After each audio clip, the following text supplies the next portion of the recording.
Hey everybody, we're coming back to a book by Michael J Sullivan. It is the third book in the Legends of the Empire series, and it is Age of War. It's roughly 387 pages, divided up into 32 chapters, and it is the third book that was originally meant to end a trilogy, but Michael J Sullivan has mentioned that he'll be writing a second trilogy to continue it on, which is much appreciated because while this one wraps some things up, it does kind of leave a lot of things up in the air that are wanting answers. So in this book, if you like fantasy, if you like things, a good complicated plot that has lots of clues, if you enjoy reading about snippets of romance and conflict between races and all that other kind of stuff, this is probably a good book for you. Age-wise, probably, middle school to adult would enjoy this. It definitely is kept pretty PG for the most part, considering the fact that there's a lot of death involved with war, but it still doesn't sugarcoat everything, which is kind of nice. The other thing that's good but also rough about Sullivan is that if the story logically requires to cause the reader some emotional pain, he does not hold back. I had actually put off reading this book for a while because I had a lot of friends who were like, this is really good, but it's gonna hurt. And they were correct. It was good. I really enjoyed it, but it also really hurt. I actually had to take some time between initially finishing it and recording this, like, kind of process, get a little over the motions, and then of course the holidays in there gave me a little more time to kind of separate myself and come back to going over this book.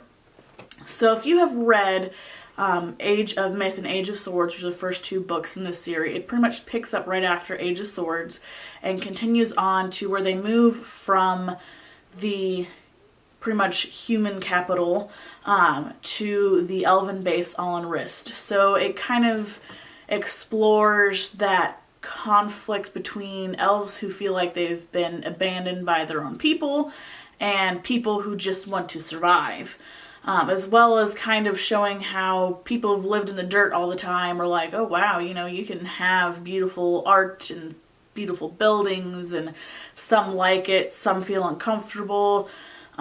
This book also really develops all the characters you've come to love, like Suri and Moya, and you see a little bit more about Tesh, which is kind of interesting. I'm still not sure how I feel entirely about Tesh, but he's there. You learn more. Of course, you learn more about Bryn as she's developing more in writing. You learn more about Roan as she works really, really hard to create swords and shields and armor to prepare for this battle that's coming up.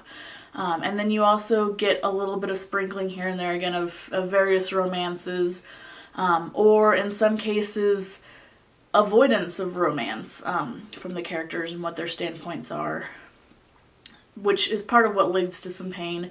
That and war is messy, and war is violent, and war is unforgiving, which is part of why you get that reality check from it without extensive gore or anything really disturbing, I guess.